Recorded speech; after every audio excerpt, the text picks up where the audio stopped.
যখন কোনো বান্দা সূরা ফাতিহার একটা করে আয়াত বলে আলহামদুলিল্লাহি রাব্বিল আলামিন, সঙ্গে সঙ্গে আল্লাহ জবাব দিয়ে বলেন হামিদানি আবদি, বান্দা তুই আমার প্রশংসা করলি। আর রহমানির রহিম যখন বলে আল্লাহ বলেন আথনা আলাইয়া আবদি। মালিক ইয়াউমিদ্দিন যখন বলে আল্লাহ বলেন মাজ্জাদানি আবদি। এরপরে যখন বলে ইয়াকা না'বুদু ওয়া ইয়াকা নাস্তাঈন পর্যন্ত যখন বলে আল্লাহ বলেন বান্দারে তুই আমার কাছে কি চাস, প্রাণ খুলে চা রে বান্দা।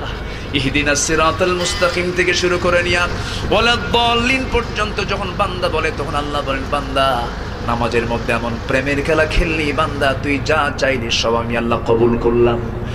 ওই বান্দা যখন রুকুতে যায় আল্লাহ তখন অস্থির হন। ওই বান্দা যখন সিজদায় যাওয়ার জন্য প্রস্তুতি নেয় সমস্ত ফেরেশতাকে ডাক দিয়ে বলেন ফেরেশতারা এই বান্দাগুলো আমাকে দেখলো না, রাসূলকে দেখলো না, কোরআনকে দেখে হাদিসকে বিশ্বাস করে আমাকে খুশি করার জন্য তার সবচেয়ে সম্মানজনক